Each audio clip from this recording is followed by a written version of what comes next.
Hello and what's up? Welcome. Yeah. Welcome to PodGis, episode 100 and... I don't know, 120? 120. Smoke it up. Smoke it up if you got them. Smoke it up. It's 120. Wouldn't that be funny if that was a gimmick? That's my new character. It's the girl who doesn't know. No one ever told her that it was 420. She misheard, and ever since then, she's been calling it 120. Hey, it's 120 somewhere. See, she even got, like, whenever people say it's 5 o'clock somewhere to drink, she even gets that thing wrong. She mixes phrases. Hey, it's 120 somewhere. Fucking down the hatchet. Do a keg stand. It's 120 somewhere.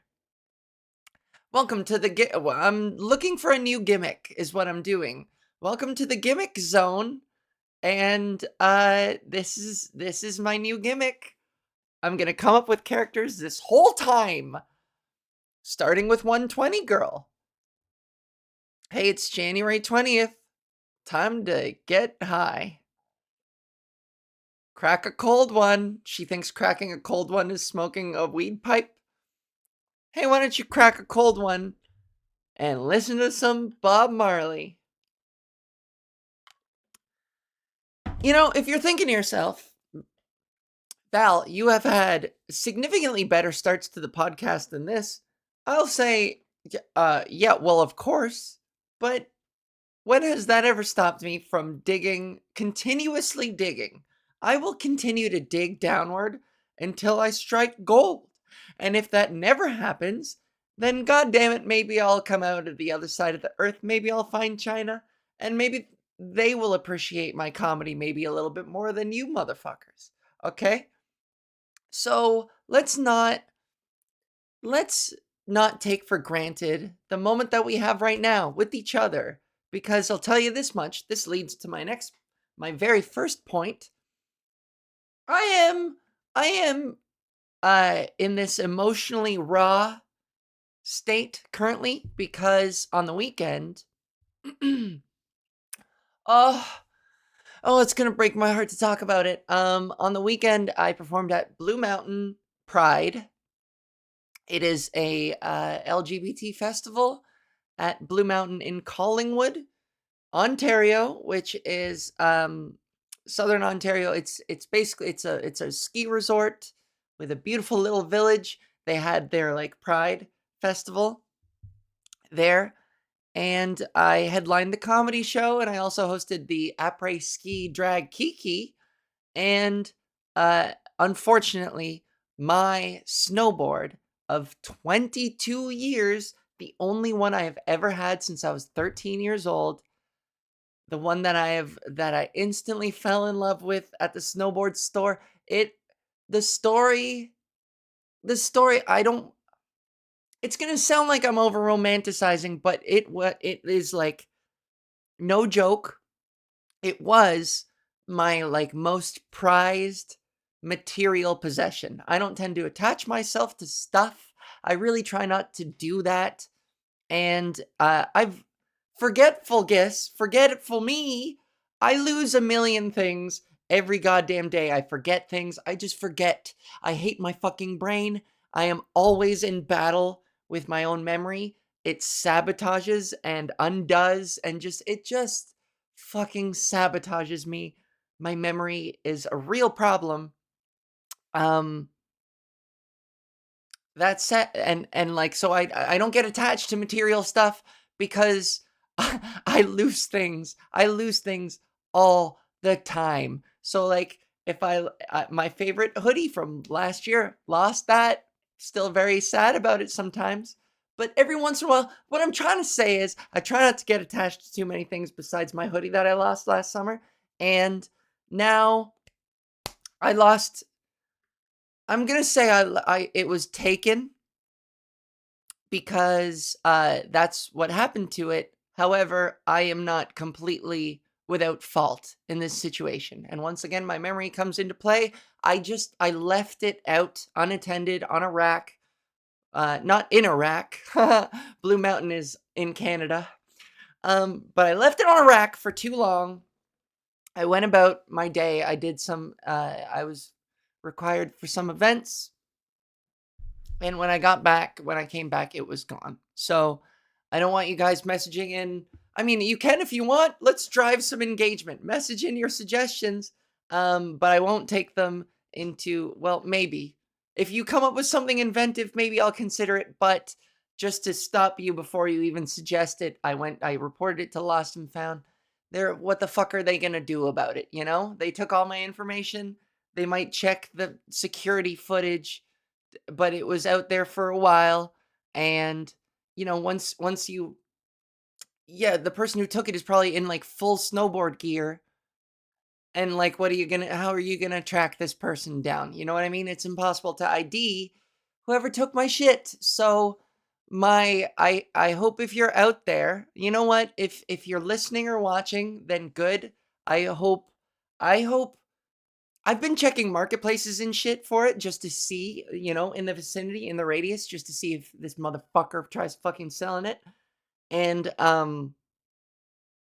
you know, if you're dumb enough to try and fucking sell it, I am gonna make up some bullshit about how, oh, my boyfriend loves, there's a dragon on it, a baby dragon. It's a work of art. When I saw it in the store, I fell in love. And literally every time in 22 years, I have unzipped my snowboard bag to look at it. I have admired the artistry. It is just, a lot of snowboard art is fucking ugly. Let's be honest. Most of it is ugly. I think most of it is ugly. It's tacky, and there's just none of it matches. There's a mess of fucking colors.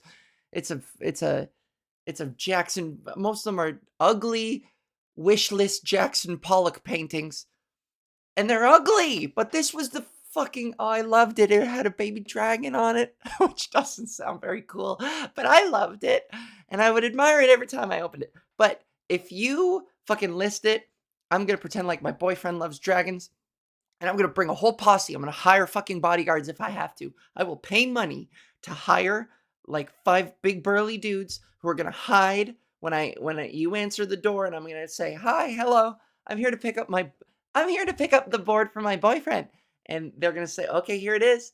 And then I'm gonna go, "Fellas," and then they're all gonna stand there, and one of them's gonna yank the board out of their hands, and I'm gonna get right up in their face with my finger, and I'm say, "Listen, motherfucker, that was my board, and you fucking took it. You're lucky I'm letting you off easy. But you know what? Don't ever do it again." That was so, I mean, can you tell I've never threatened anyone in my life? Can you tell I don't have a violent bone in my body? What a Winnie the Pooh-esque threat. Who am I, fucking Piglet? But let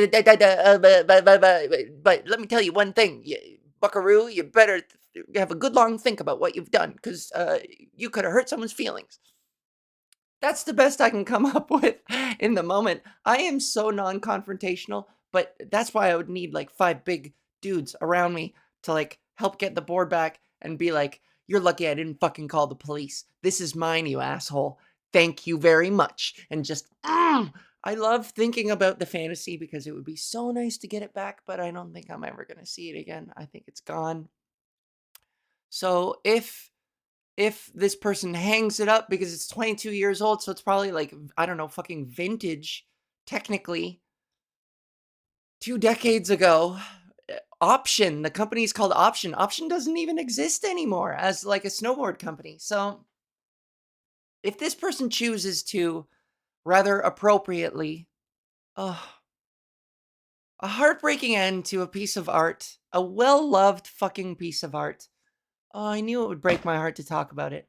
But if this person hangs the board somewhere up on a wall, which is what I always wanted to do when I was done with it, um I hope the stomp clomping of your thieving fucking devil hooves as you walk around your house, I hope they jar the thing loose and it somehow comes swinging down.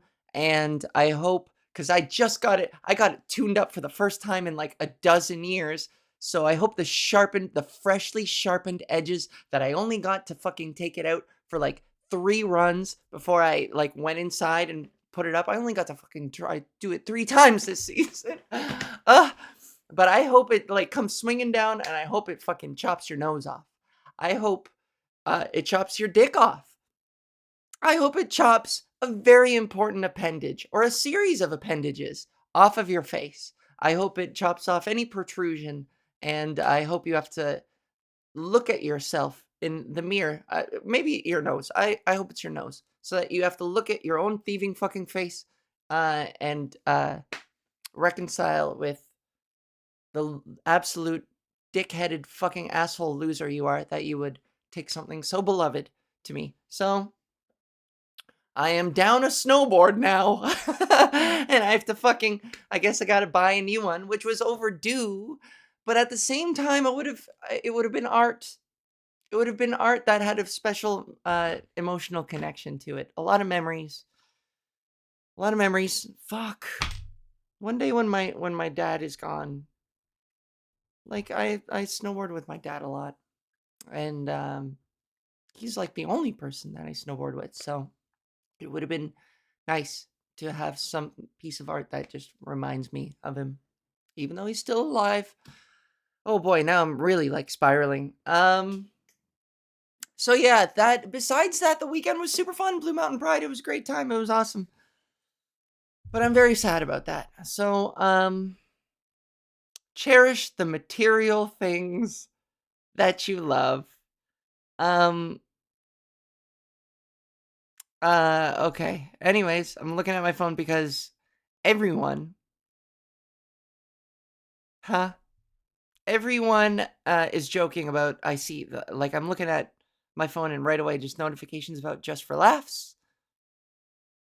As of today, as of this morning, they're Just for Laughs, the comedy festival. If you're not aware, it's the biggest comedy festival in the world, or at least was, I suppose, until this morning. They didn't, let me get this right. They didn't declare bankruptcy, but they did something just short of it. I should have the article up. JFL bankruptcy. Bankruptcy protection, which, you know, what am I, Mrs. Pac-Man? I am no financial advisor. If you watched the last podcast, you know that I'm literally in a lot of fucking tax trouble because I'm not, what am I, money store owner? Nope, not me. But, isn't filing for bankruptcy protection, isn't it just filing for bankruptcy? I don't know much, but if you're filing for bankruptcy protection, isn't that in effect saying we are bankrupt? help us not be bankrupt? Or at the very least, it's like a bankruptcy warning shot. It's like we are going bankrupt. It's a flare on a sinking ship, I guess. Bankruptcy protection. Isn't that fucking interesting? Why don't more people do bankruptcy protection? Why do they just go straight to bankruptcy? Why? What a bunch of idiots. For everyone that's gone bankrupt, are you fucking stupid? You could have filed for bankruptcy protection before you went bankrupt. If you knew you were headed in that direction, you could have went, hey, wait, time out. No bankruptcy rules. Stampsies, no erases, no bankruptcy. As a corporation, well, what if I did that with my tax thing? Hey, time out, government, time out. Stampsies, no erases. I'm bankruptcy protection. Don't take my money. Is it like a home free, a financial home free? Time out, Stampsies, no erases, bankruptcy protection. No, and then the bank goes, no, and then they have to give you a big pile of cash in a bag that has a money sign on it. That's how I imagine it goes down. Anyways, the biggest comedy festival in the world, Just for Laughs, has just fake filed for bankruptcy. Um, that means that the festival this year is canceled, which, um, they weren't sending out bookings or anything. I was gonna do a showcase for them at the end of the month. And right now the fate of that show is up in the air. Probably not gonna happen. We'll see. But in a sense, I'm a little bit relieved because it'll give me personally a chance to um, slow down and polish up some newer material, some more immediately relevant stuff. That'll be nice. I just want the opportunity to like really start leaving my old material behind. So this would be good for me to do that so that I don't have to feel pressured to keep up with the rat race and go to JFL a fourth consecutive time. Um, of course, I'm talking about the main one, JFL Montreal. But this is so interesting is that like the year I did ask any Canadian comedian and they will complain about how Just for Laughs treats no, how Just for Laughs doesn't book enough Canadian acts. And we are all underpaid, I'm sure.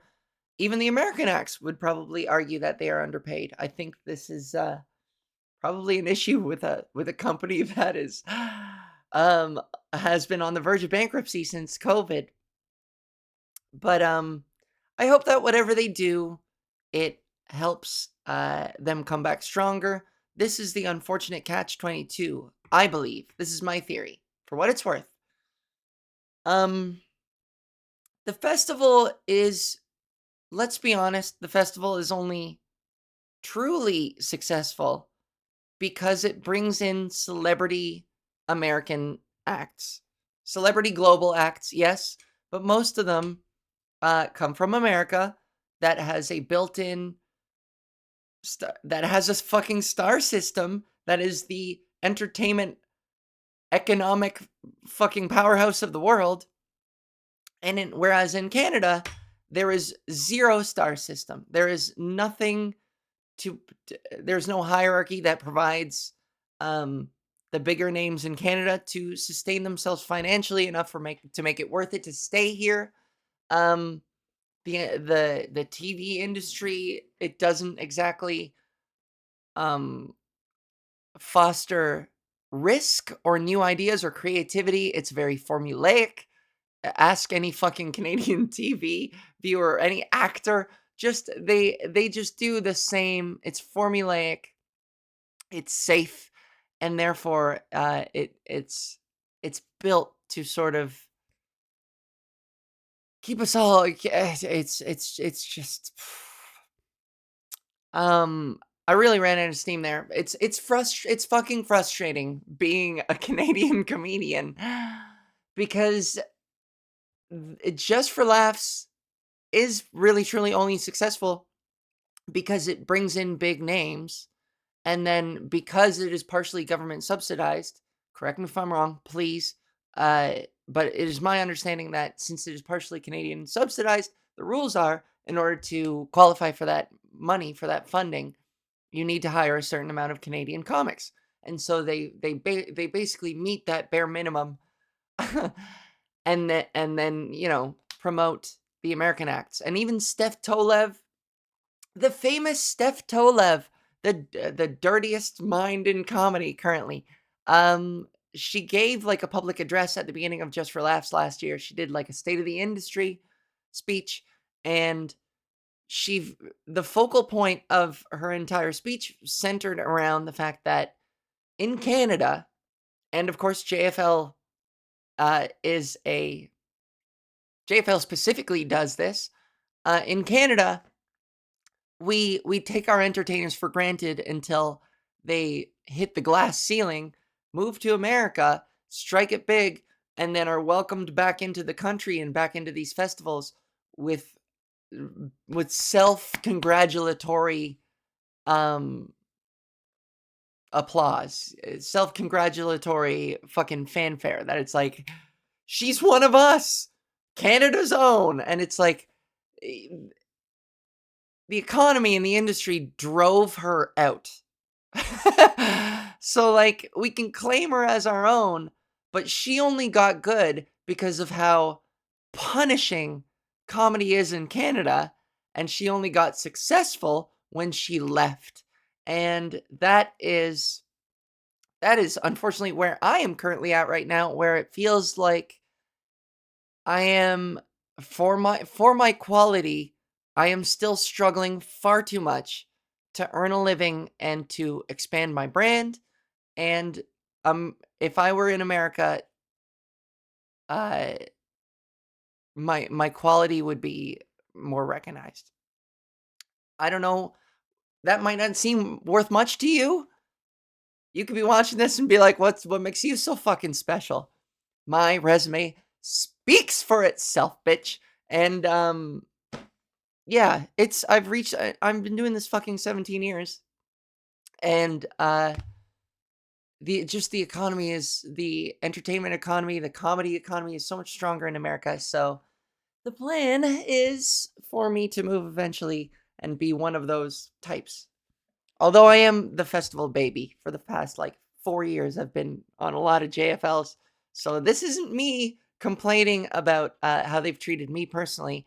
It's more a complaint about the state of the fucking industry and what it is being a fucking Canadian comedian, you know? It's hard. It's hard. Golly gee whiz, it's fucking hard. Anyways, enough complaining my fucking snowboard just for laughs. Do I even say snowboard like a Canadian? I for sure say snowboard. It just fucking sucks being a Canadian comic. We are all so good. There's so much good comedy in Canada, and it just goes unappreciated. Nobody really fucking cares. Oh, this is. Are you ready for some? Are you ready for some? Are you ready for some football? Are you ready for some observational comedy? Because here goes. I was coming home on public transit.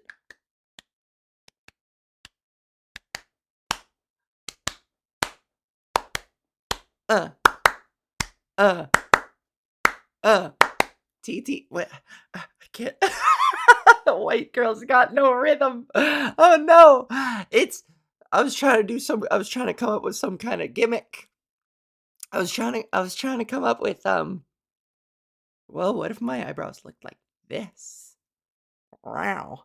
I was trying to come up with some kind of a TTC jingle on the spot. That's my new gimmick. Gimmick guess. Hey. Hey. TTC. TTC. TTC. Toronto Transit Commission. That's it. Toronto Transmit Commission. That's so fucking stupid. Jeez Louise. How can I say that Canadian comedy is better and then I go and do that goof ass shit, you know? Fucking call it. It's over. Throw me in a fucking box, duct tape it up, and ship me to Siberia. I'm done. I'm done. Oh, observational comedy. I was waiting on the subway platform, and it was rush hour. God, my hair is greasy. It wasn't like 2 hours ago. I think it's because I can't stop touching it. Maybe my hands are greasy. Oh, this is okay. Here we go. So, hell yeah. Pink beanie girl time. That's my gimmick. A new beanie every 10 minutes. New gimmick. I was thinking this. I think I've come up with a tangible way to measure how considerate you are as a person based on Hang on, let me back up. So I was on the subway platform waiting to go home. It was rush hour, and I had to stand there as 4 trains came, opened the doors, and were just so rammed, like shoulder, fucking nose to nose with people, that there wasn't an opportunity for me to slip in, to squeeze in, and away I go. So I had to wait for 4 trains to finally, like, maybe I squeezed. I squeezed. I got frustrated and I was like, fuck you guys, I'm coming on. And everyone was mad at me, but if they knew the backstory, they would kind of forgive me a little bit. Not really, but they would have done the same. Um, so this is the thing. But those 4 trains, those 4 subway trains that came and went, I noticed one thing, and that's that it was very packed around the doors, but as it pulled away and I saw in the areas in between the doors, in sort of the middle-esque areas of the train, they were more sparse. People had way more room in there. So this is my deal.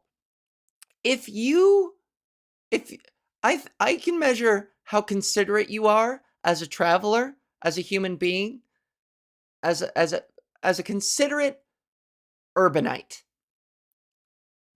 based on how deep into the train you go when you come on. You know what I mean? I get that if you need to get off at the next stop, then you want to be close and ready, but there's enough time for everyone to get off. Come on now. I think the people who, like, get on and immediately go to, like, the furthest from the door area, that's the theory. The farther away you are from the door, the more considerate you are as a traveler. Yes, that is the theory. We finally landed on it, because I'll tell you this, whenever the doors open and you're getting off and there's some fucking lunkhead standing right there in the middle, right in the way, and I wish, God, this comes back to me being so non-confrontational. Someone did that today, and I wanted so bad. I was the first one off because I was the last one to squeeze on, and I was the first one off, so I really badly just wanted to be like, hey, fucking have some self-awareness. Look at where you are. We all have to squeeze around you. Hey, idiot. How don't people know to let people off before you come on? Why is that still? Those are the least considerate people. So that is my theory. That is my theory, is the closer you are to the doors when the train comes to a stop, the more inconsiderate you are, asshole. With the exception of if you're getting off. That just makes perfect sense, obviously. But that's why I think about these things a lot. I switch lanes when I'm about to, like, exit on a highway. I switch way in advance. I cross the street first chance I get. Even if the place that I'm crossing to is like 8 blocks ahead and across the street, you bet your ass I'm going to be watching the traffic both ways. I'll I don't even care. I'll jaywalk. Even if there are 8 opportunities, 8 crosswalks where I would be able to reasonably cross the street, I don't take none chances. I'll jaywalk first chance I get. I am always thinking ahead. Always. I never think behind because my memory is shit. Oh, but I am always thinking ahead. And so, um, and I'm always thinking about my fellow human, you know? So when I get on the train, I immediately go the furthest spot from the doors because I get the fuck out of people's way. I get the fuck out of the way. It is one of my strongest qualities as a person, is how good I am at staying the fuck out of people's way. It's the first thing people notice about me. They say, hey, uh, are you friends with Val? And someone will say, I'm not very close to her, but one thing I know for sure, she stays the fuck out of everybody's way. It's the first thing people notice about me. It's the last thing they will remember to forget. Did that make sense? It sure did in my brain. So that's so watching the fucking thing roll away when when I see the people in the middle, I say a silent little Hail Mary, thank you very much to those people, because them's the considerate motherfuckers. That's all. Hey, look, if you're on a fucking escalator, stay to the right. Don't just, you see people walking up ahead of you and you stop? You idiot. Hey, if you're in a group of fucking friends and there's 4 of you abreast walking down the sidewalk and you see somebody approaching, maybe one of you fucking drop back. Give them a little space. Make fucking room for other people. I don't know, blows my mind. Make room. So that's why when you watch 4 fucking subway cars pass you by and it's going on fucking 10 minutes now because you're like, I'm gonna have to put my elbows up and just start swinging around like I'm Todd Bertuzzi. What a reference. That's from all my Canadians out there wearing beanies, all my fellow beanie heads. I'm just gonna fucking swing like Todd Bertuzzi up in this bitch. I'll take you, if you don't recognize that name, go ahead, take a second, look him up. Look him up, Todd Bertuzzi. Oh, I'm about to swing like Todd Bertuzzi in this bitch. Oh, that's so funny. The real story is pretty dark. He paralyzed someone on the ice one time, permanently. The story's really dark. It's actually really tragic. He ended the guy's career. He punched him in the back of the head and he fell flat on his face, on his head, and he broke his neck there on the ice. It's really sad. Todd Bertuzzi ended that guy's career. It was all over some kind of petty grievance. I don't know. I think it was the playoffs or something. It was a total cheap shot. He just skated up to the guy and punched him in the back of the head. It was away from play too. It really didn't have any bearing on the play. So it was really tragic. He ended the guy's career and he's been paralyzed since. So anyways, I started swinging on him like Bertuzzi.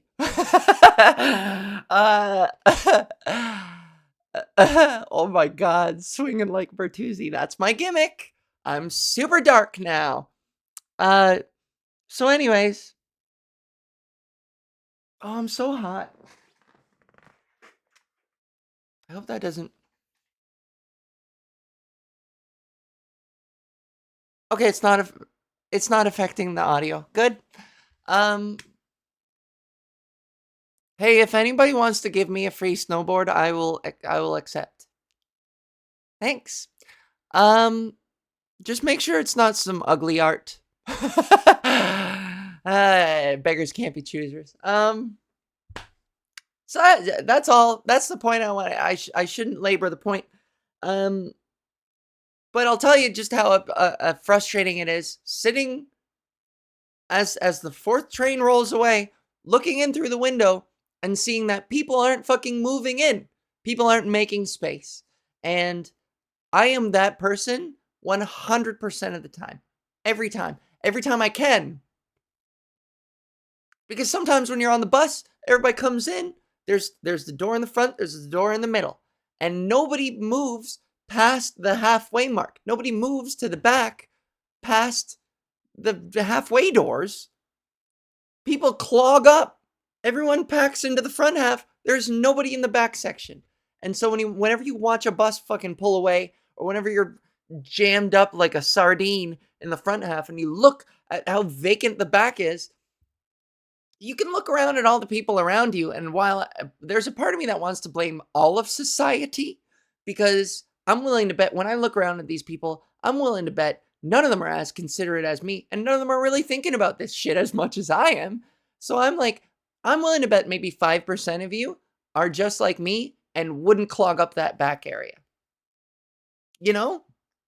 But in those situations, the most loathsome person is the person who came on the bus first and then walked up to the middle and stood, boom, right there, fucking right in the way, like a meat pylon, preventing everyone from getting to the back. All right, this is all a humdrum, knick-knack bullshit. Knick-knack paddywhack. Give a dog a Bertuzzi. I have in all caps, every comic has an I identify as joke. And it's true. Need I say more? Every fucking night. Every night I perform. No, maybe that's generous. I think every other night, I would say 50% of shows. Yeah. On any given show, there is a 50% chance that one of the comics on the lineup will have either a pronoun joke or an I identify as blank. Fucking everybody's got an I identify as blank. It is the cheapest, hackiest bit of our generation. It is exactly how we all used to make fun of the stand-up comedian trope of airline food. Hey, what's the deal with airline food? That, the new version of that is I identify as blank. And the annoying thing is that these jokes, yeah, more often than not, they don't bomb. Like, people still laugh at them, which, listen, as a fucking comedian who does this almost every night, I'm out there. It's like, I'll tell you what offends me. It's not the joke itself. I'm sure people could use this footage to be like, you fucking snowflake, you're offended by a pronoun joke. It's not you need to understand. I know most of the types who would come at me for this aren't exactly the ones capable of nuance, but here, let me try anyways. It's not the joke itself that I'm annoyed with. It is the laziness in the writing. And it is the ubiquitousness of this I identify as joke, because it's not challenging. It's not clever. It is not envelope pushing. It is, and every comedian, what's frustrating is every comedian thinks that theirs is unique. And I cannot, just like the train thing that I just talked about, I can't imagine that level of, that lack of self-awareness to look around yourself and still think yourself some kind of a envelope pushing, boundary breaking genius, when two other comics on the lineup before you went up both had an I identify as blank joke. Now your context could all be different. You could be talking about fucking whatever. It doesn't have to be material about trans people. They just slip it in. That's the thing. A lot of these comedians think they're clever because, like, it appears in a bit that isn't necessarily about trans people. And it's like, you're not circumventing being a hack. If anything, you're still going down a well-trod path. You know, people are like, oh, I'm a real trailblazer. No, the ground is barren where you're walking. It has been stomped to death by every klutzy fucking dullard with a pen and a microphone. So, that's it. That's my position on pronoun / I identify as / blank / blank. I identify as he / ha. You know, I made a post on all my social media accounts about this, just basically griping about, like, I think I identify as jokes. It was just basically this big, long, sarcastic thing that was like, your pronoun joke is very unique. Your identify as joke is so special, and you are a genius. And of course, like, most of the people understood what I was doing, but that didn't stop them. So many of them who were in on the joke, that didn't stop them from doing an I identify as or a pronoun joke. It just invited more of the hacky shit that I was mocking, which I found interesting in like a case study thought experiment kind of way. Because even though it was clear my intention was to mock anyone who did a pronoun joke, it invited people who I understood to know what I was doing. It invited them to still do it. So it makes me wonder, maybe I'm overthinking it. Maybe I'm being a fucking grouch about the limits of human imagination, or at least the laziness. Not the limits in human imagination, the limitlessness of human laziness. Yes, that is fucking what a piece of poetry. I think what shocked me was it does somehow still surprise me how late I want to say how lazy people are with these kinds of things, but maybe sometimes that's just not the case, and not everyone's a joke writer. So I got to take it easy. All the people in my comments, I mean, let's be honest, a lot of them are comedians, especially on Facebook. My Facebook network is like, it's mostly people that I've met in person, i.e. other comics. So, in that case, I do believe it to be laziness, but maybe it's not. Maybe some people are just born more creative than others. Maybe some people have just, maybe it's ambition. I mean, that's kind of the opposite of laziness, I guess. Laziness is absence of ambition. Anyways, that is that. How's my voice? I was just on the phone. It feels like it's going away now, the more I've been talking.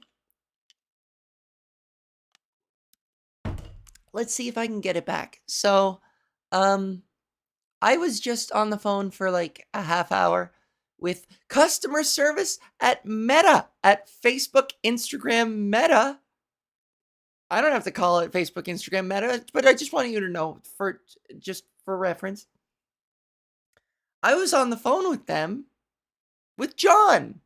And John, okay, much to my delight, recently I have been identified as a woman on the phone, which is a massive fucking breakthrough and a huge validating thing.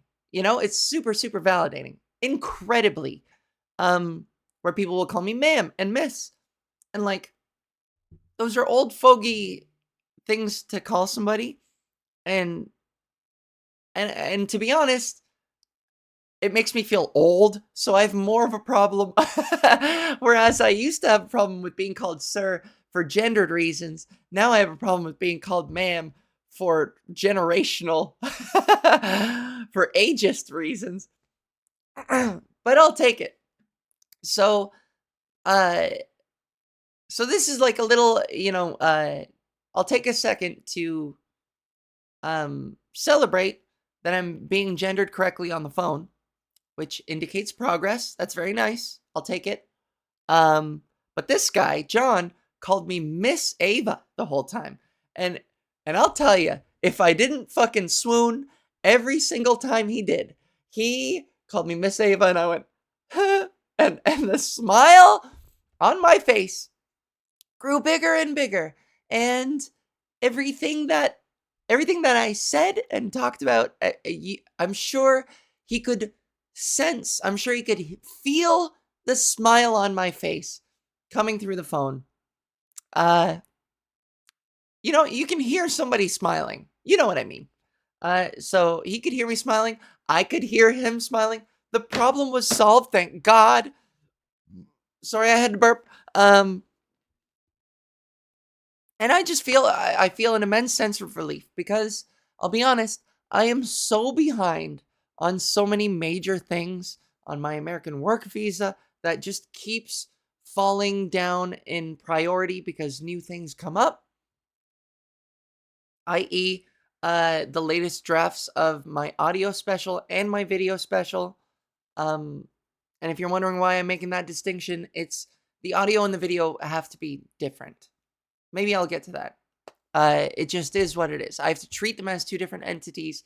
I have to edit them significantly differently in order for them to perform better in their respective media. That pretty concisely puts it. I can explain in more detail in a bit, but I feel like I've done so much industry talk that you guys must be exhausted. But basically, I'm just the fucking money that I owe the government. I've never been in debt before, and now that's freaking me out. The novel experience of being in debt. And I know I'm very privileged. Having said that aloud, I've never been in debt, but surely you can appreciate as a novel experience the stress that looms above my head, this new feeling of having to being under somebody's thumb financially like that. Oof.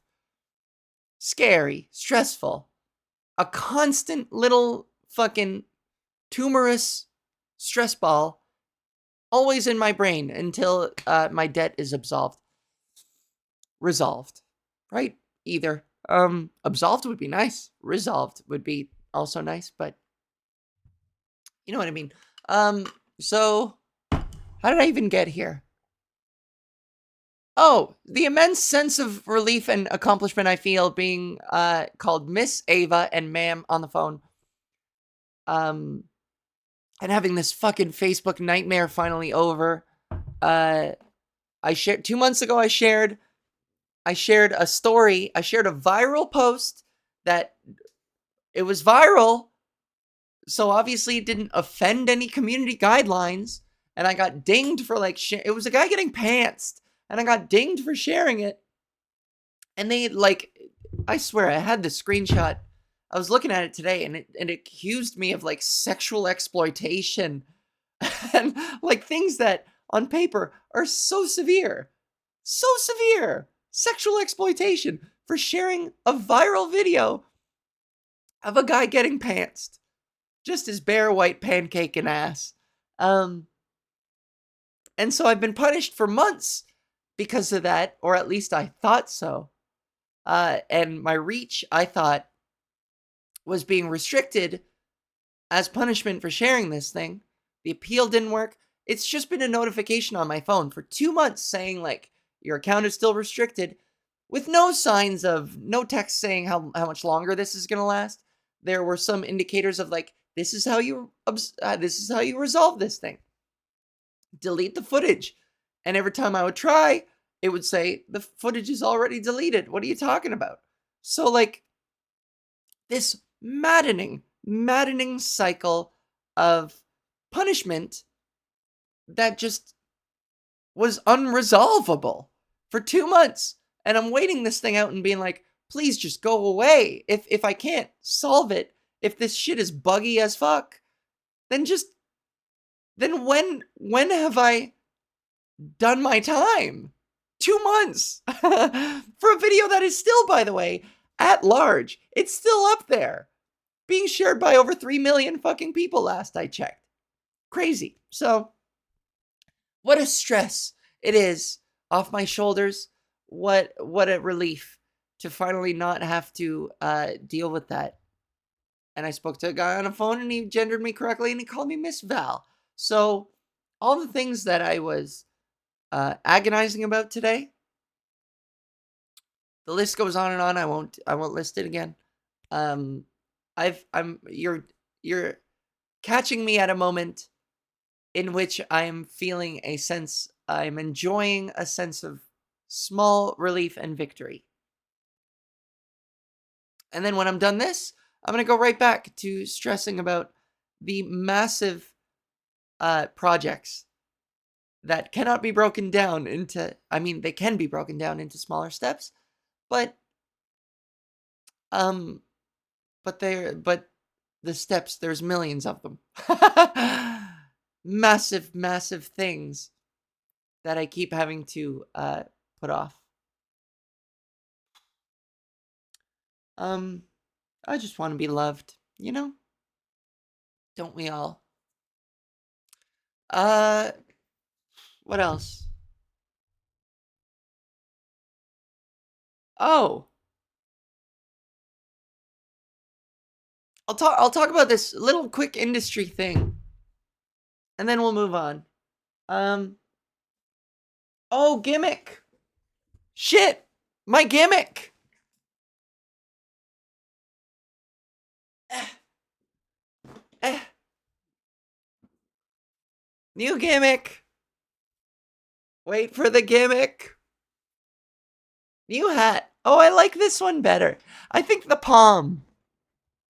It's all in the palm. Palm, palm, palm. And there's something about this hat, I think it also triangulizes my eyebrows. Triangulates.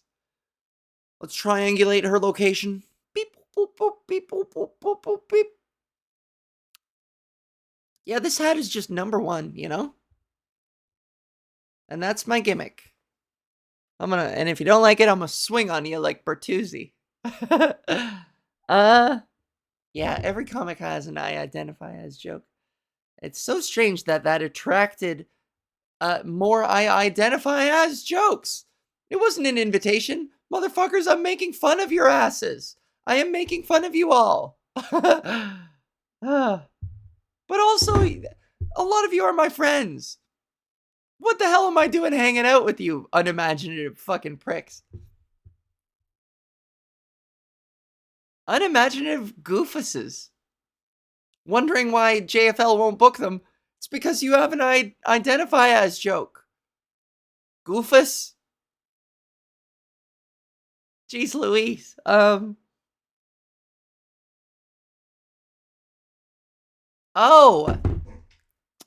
This is a funny thought. A friend of mine, talked about, he was talking about a sexual encounter that he had, and he used the words, it was the worst sexual performance of my career. And I went, career? Why are you calling it a career? You're not on OnlyFans, are you? You're not getting, are you a male prostitute? How come there's male on? Are you a sex worker? That's the PC way of saying it. Remember when everybody used to complain about PC and now it's woke? God, if I see somebody fucking post about woke, unironically, my opinion of your intellect significantly takes a hit. If you're the type to unironically use the word woke, then sorry, but it is such a reflection on your critical thought. Or lack thereof, is what I'm saying. Just such a reductionist, simpleton opinion of things to point at them and scream, slack-jawed, open-mouthed, dead-eyed, just pointing at shit and yelling woke. Fucking Barbie made billions of dollars, asshole. Go woke, go broke. Get a better rhyming scheme, Dr. Seuss. You don't even have a doctorate. The people who say go woke, go broke aren't smart enough to be Dr. Seuss. They are Mr. Seuss. You do not have your PhD. You are not that smart. Anyways, my career. Worst sexual encounter of my career. Oh, we're calling it a career, huh, LeBron? The worst numbers you've ever put up. Gretzky? What happened? You swing on her in the bed like Bertuzzi? Oh no. Anyways, moving along. Every once in a while I'll get somebody who messages me to say, "Hey, I'm listening to your podcast. I'm like getting all caught up. I'm listening to all of PodGis, and I'm listening from the beginning." And there's a part of me that wants to cut them off and be like, whoa, whoa, whoa, no, no, no, no, no, don't do that. Don't do that. Don't go to the beginning. Start from the most current and work reverse chronologically. Work backwards. Because I swear to God, they get the average gets better. Sure, maybe I have some duds here and there, but like, I think I like to think I got better at this in general. Or didn't I? I don't know. I've always been good at bullshitting. I guess I've always been very effective at just bullshitting all the way through. My voice has changed. So actually, maybe do start at the beginning and then work your way up. So you can see that gradual, or maybe do the bookend. Start at the first episode and then go to the last and then go to the second episode and the second last and listen like that, like a bookend, like a Lady and the Tramp. Do it the Lady and the Tramp method, where you start at two different ends of the noodle and you chew your way into the middle. Listen to my podcasts in the Lady and the Tramp method. That's my recommendation. Oh, that's brilliant. Do that. That's what I recommend. That's what I recommend. Do listen. Hey. Hi, everyone. Listen to PodGis using the Lady and the Tramp method. And trust me, you won't be disappointed. I'm trying to incorporate breathing, and it makes me lightheaded. Is it because I'm not breathing? I'm trying to, like, fucking do resonance. I'm trying to do resonance. I'm trying to force it. Huh. Oh. E. I don't do vocal exercises enough. I just try and talk a lot. I talk a lot. And I try to sound like a girl. A lot. Yeah. Whatever I'm doing, it's working slowly. It could work a lot faster, I'm sure. But the progress is undeniable. I was looking through old tapings of mine on CBC and CTV and on television. And I was doing it to determine basically what material I've used in the past. So, like, to be able to determine what material is fair game in the future. And like, I was playing, what was it? It was my first Halifax appearance. And like, my voice, it sounds so different. It sounds so different now.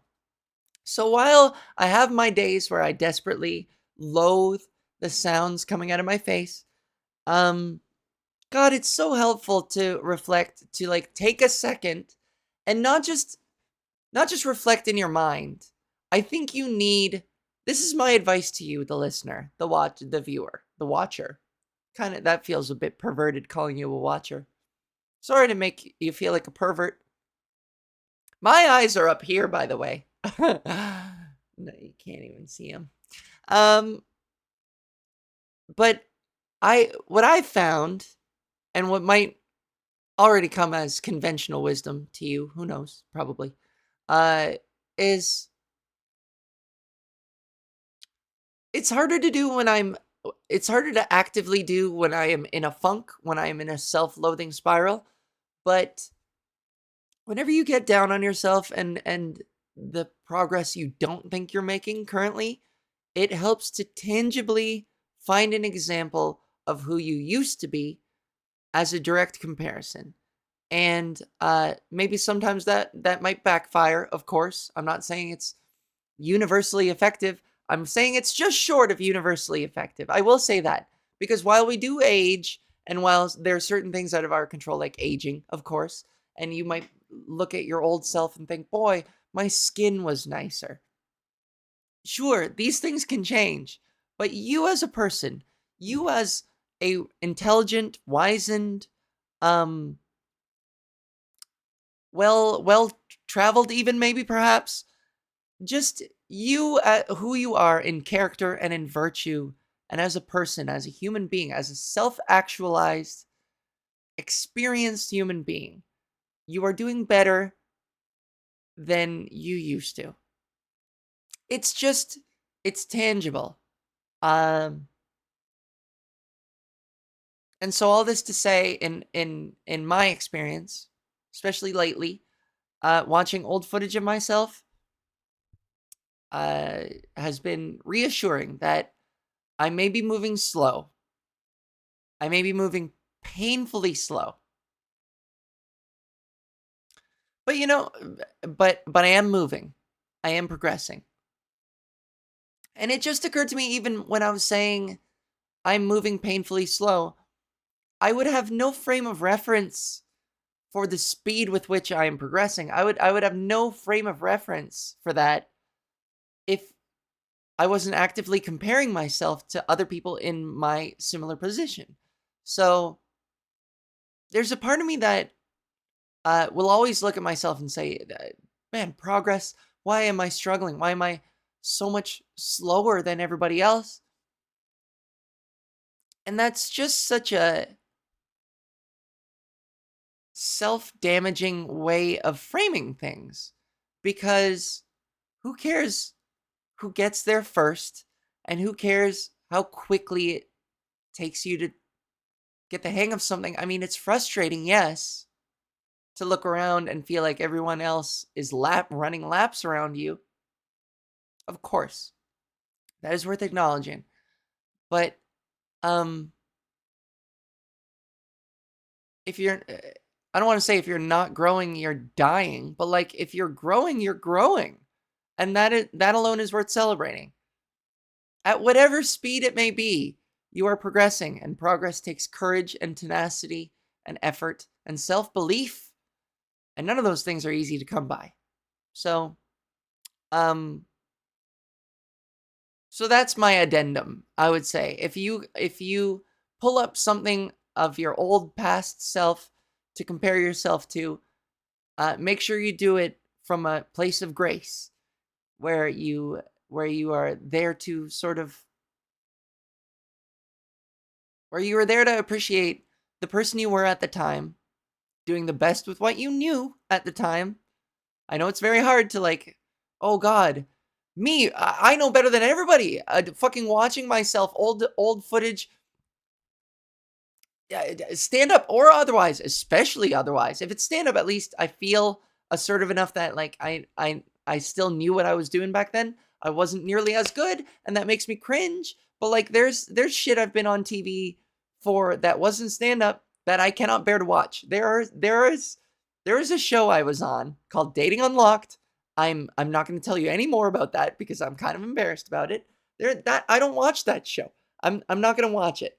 And it has nothing to do with the show itself. It's a great show and everything. It's me. I can't watch myself without cringing in that particular scenario. So I should be taking my own fucking advice, but that's not the point I'm making.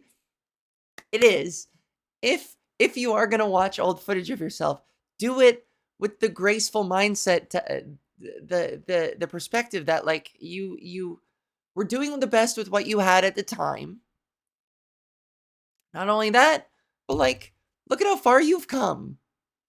And if you haven't even come that far, you have made progress. And that needs to be acknowledged. At the very least, celebrated, ideally celebrated, but at the very least acknowledged. It got so sappy there. But basically, all this to say, I put an old footage of me on doing Halifax Comedies Festival, Halifax Comedy Festival, and my roommate and friend Steven, one person, not two, of course. It's the year 2024. You can be friends with your roommate. Get with the program, bigots. It's time to progress. It's the year 2024. You can be friends with your roommate. One person, not two. My roommate and friend Steven. I was watching Halifax, and he came in, and he was like, "Holy shit, is that you?" And I was like, "Yeah." I mean, it was obvious it was me because we were watching. And he was like, when I heard you through the wall, when I heard that video through the wall, it sounded like a different person. And Steve wouldn't lie to me. We're too close for that. Both physically, he lives on the other side of this wall, and emotionally, relationshiply. So that was really nice. He was like, I almost didn't recognize that voice. Crazy. And he's like, day to day, he told me day to day, I don't even really notice, but like, holy shit, hearing what you used to sound like and how you sound now is bananas. So I almost have half a mind to bring up episode 1 slash technically episode 2. I started on 2. What an idiot. Episode 1 exists. It's just lost somewhere. It's on SoundCloud or something. You can go hunting for it. Fuck it. It's a bonus track. Episode 1 is a bonus track. That's so funny. That's so silly. I love it. That's very me. Anyways. But yeah, I might, after this, I might pull up, probably not for long before I like cringe myself into an armadillo shell. I'm just gonna cringe so badly, I'm gonna curl up like a hedgehog. Just every muscle in my body just flexes to the point where I just like a armadillo or a hedgehog or a porcupine, or a seashell, slug in a seashell. Even though slugs don't have bones. I might listen to an old episode and just marvel at my own progress. It's healthy to do that. It's healthy to do that. Listen, we spend so much fucking time comparing ourselves to other people. That's all we do. It's so toxic. It really isn't healthy for us. I'm sure you can agree. Staring at our own faces, if you're somebody like me who's in the business of broadcasting constantly, I am constantly staring at myself. I'm constantly, and not in like a narcissistic way. It's just like, it's the nature of what I have to do as a business. I am on video all the fucking time. So I have to see myself and hear myself. And like, that surely isn't healthy for me. And furthermore, anyone just being on social media, whether you are still witnessing yourself in there or not, if you're just a consumer, if you're just on there to scroll other people's shit and never to post, we are still all constantly looking at ourselves and other people. And naturally, we are always drawing those comparisons to other people. We're just comparing ourselves with others. And I really truly think that the healthier thing to break that up would be to just go back 5-10 years. I mean, not if you're in your early 20s. That won't make a lot of sense. If you're an adult, it'll make more sense. The further back you go, the older you get, just, hang on to your early 20s. Or if you're transitioning, trust me when I say, especially if you're transitioning, to all my trans friends out there who are transitioning, man, take it easy on yourself, first of all. Have some fucking kindness. Hey, be kind to yourself, idiot. But seriously, go back and look at where you started and do it with grace. If you're in a really low point right now, maybe you're not primed to do this exercise, but like, I get that, when you're really down on yourself, it's the hardest thing to forgive yourself, even the tiniest fucking thing. But it's worth trying. Pull up an old thing of yourself and recognize that undeniably you are growing. Maybe not physically or even, I'm sure you are. I'm sure you are. But even if that is not immediately apparent, at least, please take it away from a superficial place, dig a little deeper, and recognize that you are older, wiser, you have lived through more bullshit, and that therefore makes you a stronger, more resilient, self-actualized human being. Anyways, That's my point. I won't overdo it, even though it feels like I have been saying the same thing for 10 minutes. Regardless, RIP JFL for this year. It looks like my July just opened up. Not that I was counting on being there, but who knows? I'm on such a roll that it could have happened. All right? A girl can hypothesize ambitiously. That's it for this week. If you have my snowboard, I hope it falls off the wall and slices your nose off. If anyone sees it, please bring my baby home. If not,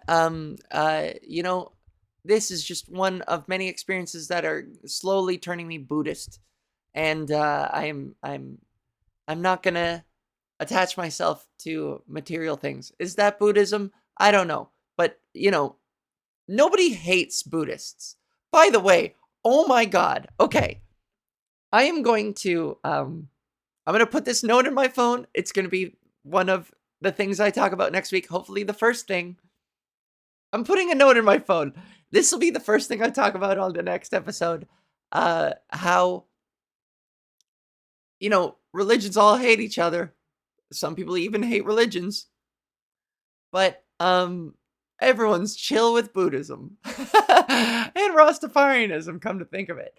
But Buddhism is the one that everybody's like, whenever you give a Buddhist philosophy, people are like, oh, that's good. But if you tell somebody like a passage from the Bible, you tell the wrong person, they'll be like, shut up. Shut the fuck up. And I'm that person. Anyways, I just did the bit. I'll talk about it next time. But expect more of me just stretching that out a good long 15 minutes. Anyways, okay, thanks for tuning in. This was PodGis. Go out there and swing like Bertuzzi, okay? Just pick your targets maybe a little easier. And get out the fucking way. How about that too? Get out of the fucking way. If you're in the way, have some self-awareness and get out of the fucking way. Okay, bye.